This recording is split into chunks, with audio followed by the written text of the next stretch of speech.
Hey, what's up, guys?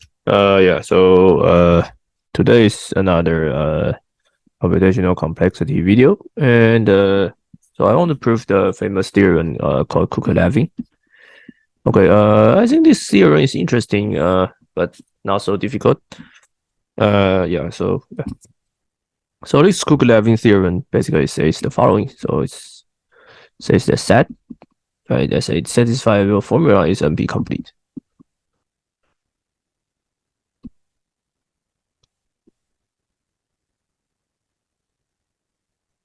Okay, and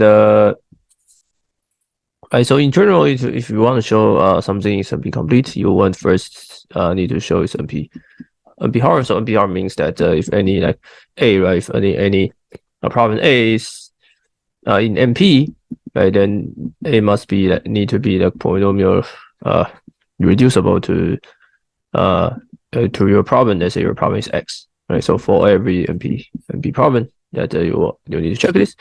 And the second one, you need to check X itself, right, is in NP. Okay, so obviously that in order to do this, we first need to prove that set is NP-hard. And why this problem is simple, right? It's difficult, right? Because usually when you prove it, you start when you prove, for example, tribal salesman person, or you start with Hamiltonian path or independent set or vertex cover, then you want to prove something is NP-hard, you relate to some NP-hard problem, right? But set is so, but at least one need to have the first one, right? So in this problem that we really need the complete definition of non-deterministic term machine, right? So we need to use the non-deterministic term machine so that we can prove this, right? It's because this is the first problem, which is NP-hard. And obviously the set is in NP, right? This is only trivial, right? Because in our setting that we only have like poly and variable. Okay, so we almost have poly and variable, and we almost have poly and clauses. Okay, so we can like compute each of them in poly time. Okay, and so in general, I can write phi to be like and something and, and I only have polynomial variable and the polynomial clauses. By the way, this is clauses. Right? Total, I have like poly and clauses. Okay, so in order to prove this, that what we really need is the definition. What we really need is the complete definition of the non-deterministic term machine. Okay, so let me just quickly make a record. Recall what the term machine is, right? So in general, like term machine, for deterministic term machine, right? You imagine that you have the infinite tape. You have a tape, and the tape is infinite. Okay. And then there's a symbol on it, maybe A, B, C, D, or whatever. Okay. And you have a head, and you have a state Q. Okay. So in each step, all you need to do is that you will read a tape, read a cell. So this is a cell. Read a cell, and you will write something. You will change this C to be something, maybe or may not, right? But you can write or not. Okay. And your state Q will change into another state Q prime. Okay. And your head will go left or right. Okay. And this follows some rules. Okay. So this is a term machine.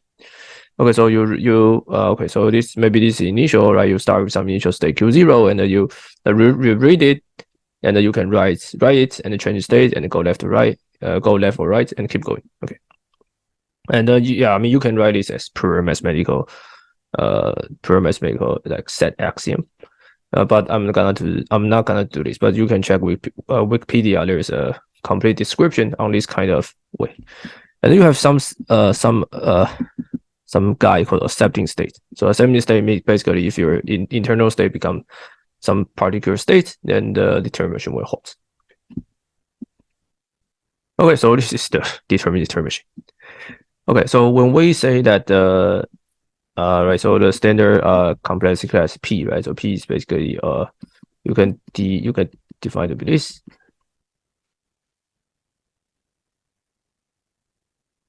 Okay, so what this means is that right, so it makes sense to say some problem is in some problem is in this d time of n to the k, means that the problem can be solved by deterministic Turing machine in n to the k. Okay, so n to the k basically means that your input has length n. So your input has length n basically means that your input has w1, w2 up to wn, and the rest is blank state. And then your head start from here. And then you start with initial. And I claim that this determines this Turing machine will hold in n to the k. Okay, what non-deterministic Turing machine is different is that this rules, right? This rule is not the deterministic rule, but it's the relation. Okay.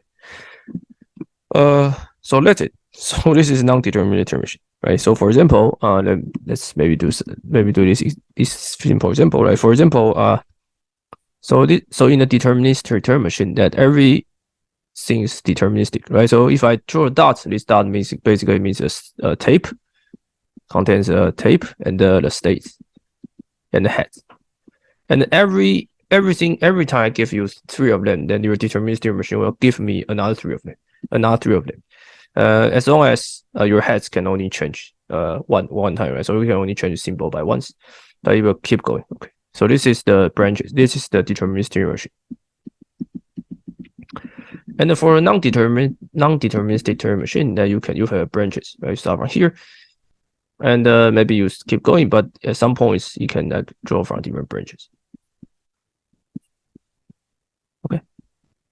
And then this non-deterministic Turing machine is very powerful that it can choose.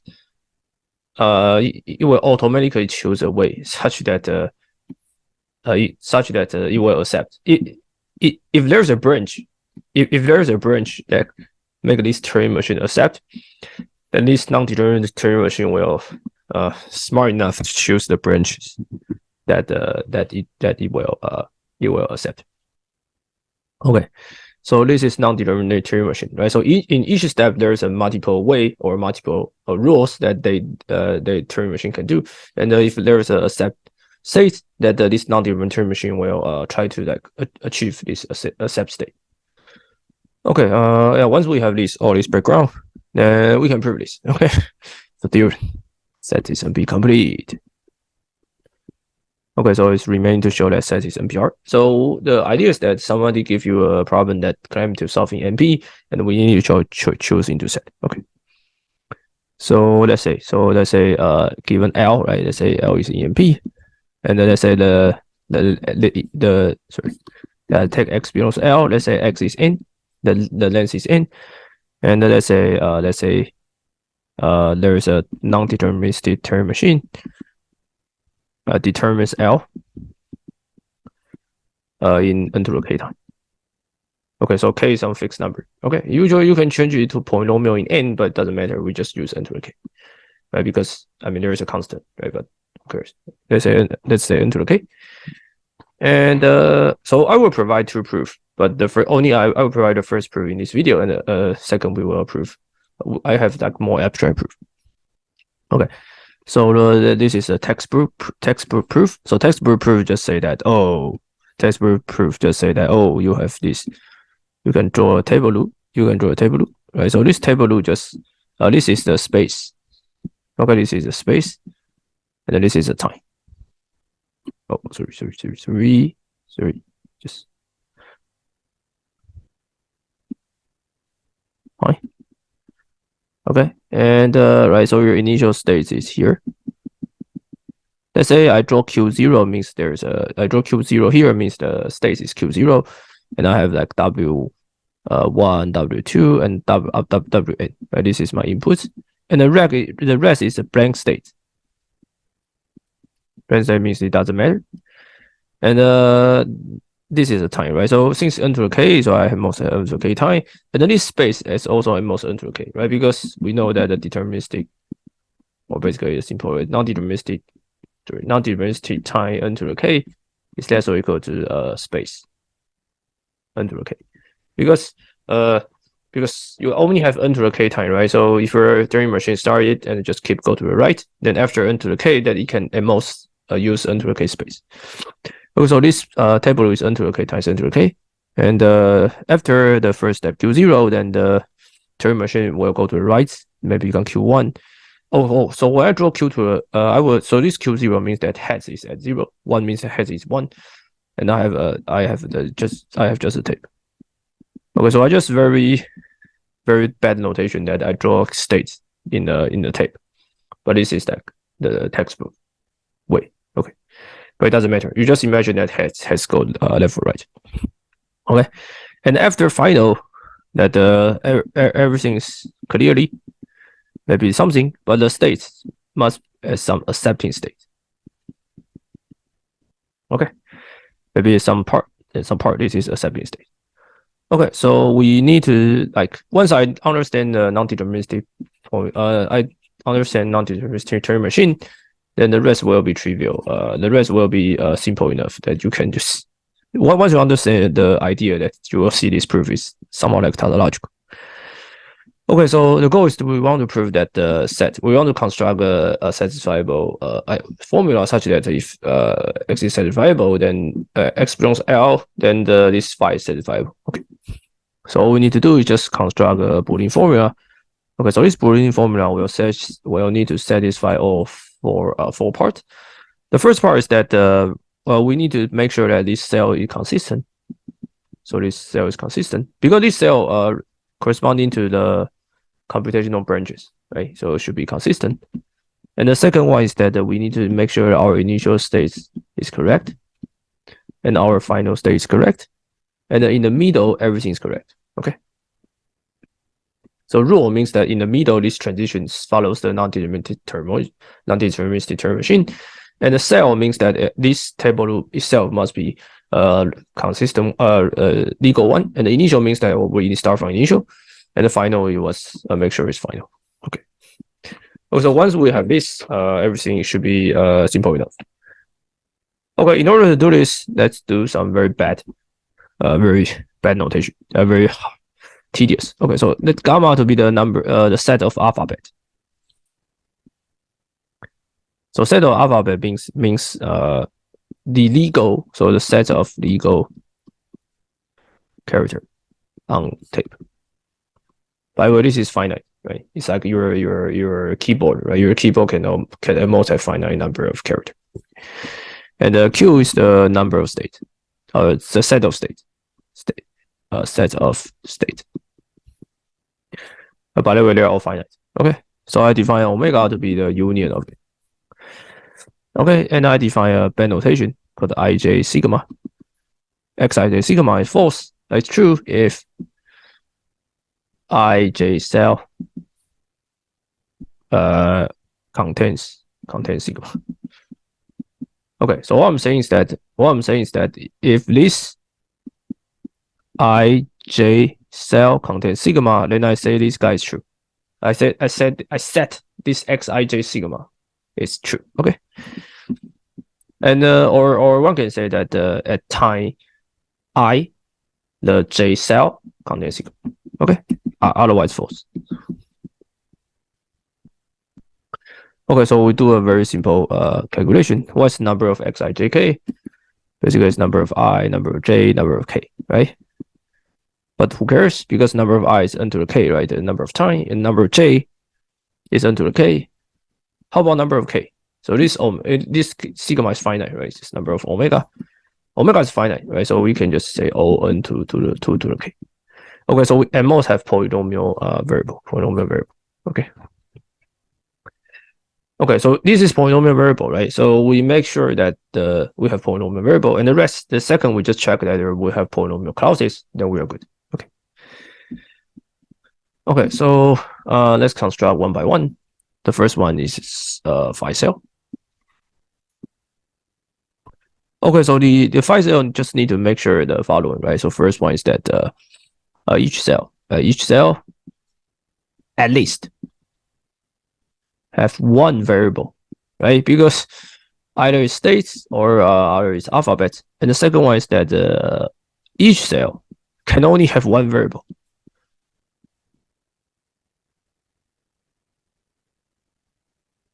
Okay, right? So we just need to write everything into, and since it's one and two, right? So we can just write end. Okay. Right. So this is end. Okay. So very simple, right? So we just make sure that each cell at least have one variable. So it means that at least, right? So I can make x, I, j, sigma, and I iterate all this sigma belongs to omega. Okay, so this means that given all omega, given fix ij, that's right. So I should fix ij.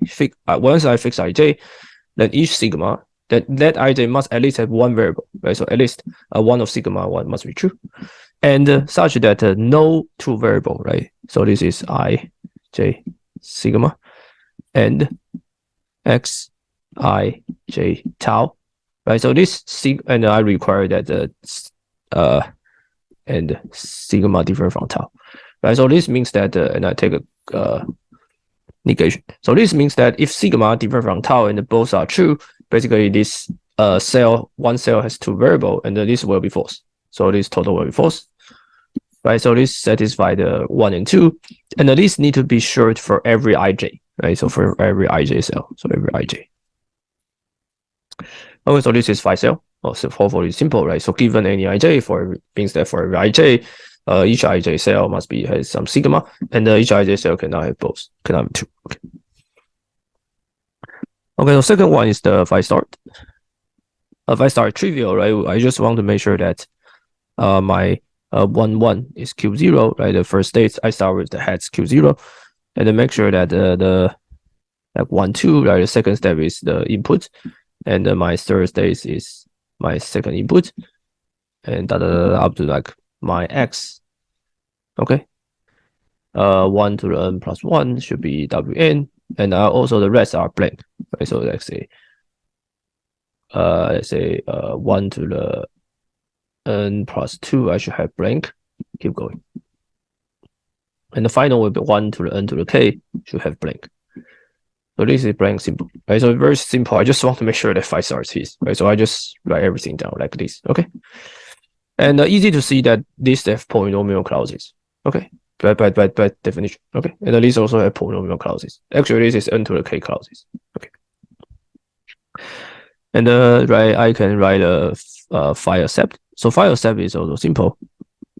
Okay, phi accept just I iterate all the 1 to j to the n to the k, right? Because I go through the final line, right? So I go here. So this is n to the k, right? So given all n, all the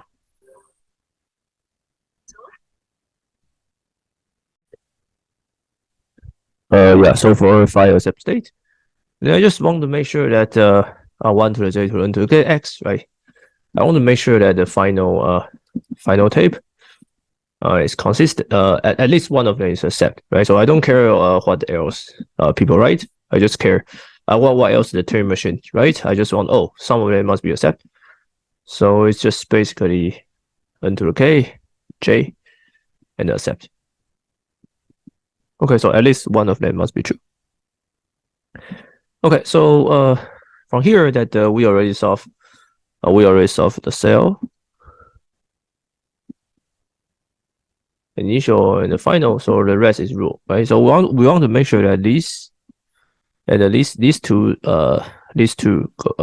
from this tape to this tape is consistent. And right, so probably this is the general difficult. The most tricky part is this part, right? So the rules. Okay, so if you go to textbook, the textbook will tell you that there's some 2 by 3 table rule, whatever, right? But actually, it doesn't matter. I think all you need to know is that this Turing machine has as it goes left to right. So this Turing machine cannot like change all the tape. Cannot change all the cell in a one time. Okay, so it turns out that if you only see 2 by 3, then that would be enough, right? For example, if this is a Q and B, right? So Q is a state, and after that, this Q will like change to the left here, and okay, so let's say this Q has is at B, right? So after that, you write B to C and then go left. So this is like consistent rule, and then maybe your Turing machine is very far from its ABC cell, so everything looks the same. Okay, but actually it doesn't matter. Okay, So what I'm saying is that actually you only need 2x3 rule, right? Because this is your tape, and your Turing machine now heads is here.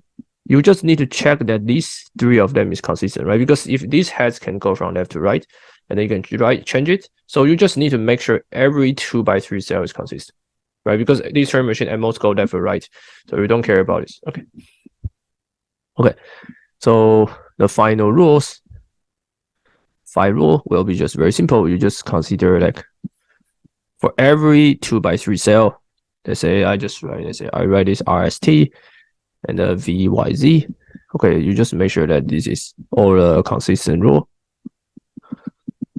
By the way, this rule is finite, right? Because Turing machine. Okay, because this is finite Turing machine, non-Turing Turing machine, so it's finite. So it's you just iterate all the let's say ij minus 1r. By the way, okay, so let's say so this yeah, so let me just write. So this guy is ij cell. Okay, so this s is ij cell. So I have ij minus 1r and ijs, and ij plus 1t, and I plus 1, j plus 1, which is y, and I plus 1, sorry, sorry, I plus 1, j plus 1, z, right? Because this is ij is s, so this is ij plus 1, this is I plus 1, j plus 1, so I plus 1, j plus 1, z, and I plus 1, j minus 1, v. Okay, so for every 6 2x3 cell, I have a rule and all the consistent rule. Make sure that all these are consistent. Then this finishes the proof, right? Because for each 2x3 cell, I make sure that this is the legal non-deterministic Turing machine move. Okay, and obviously that this 2x3 cell, right? So basically it's n to you basically this is n to the k, right? So every 2x3 cell, the number of these cells is also polynomial, or in n to the k. Okay, and the accept is polynomial, cell phi cell is polynomial, phi star is polynomial. Is we just check it because the number of AJK is polynomial, so which proves that everything is a polynomial. Cloud is polynomial variable, so which proves that set is NP complete. Okay, so this is a Cook Levin, and once you start with set is NP complete, then you can change this into 3 set, and you can check out my other videos for it. Okay, so this proves the formula. Oh, by the way, you can use the same idea, this Cook Levin, and you can check that you can change a little bit using the same idea to prove the T to BF is p-space complete. Well, I will prove in a future video.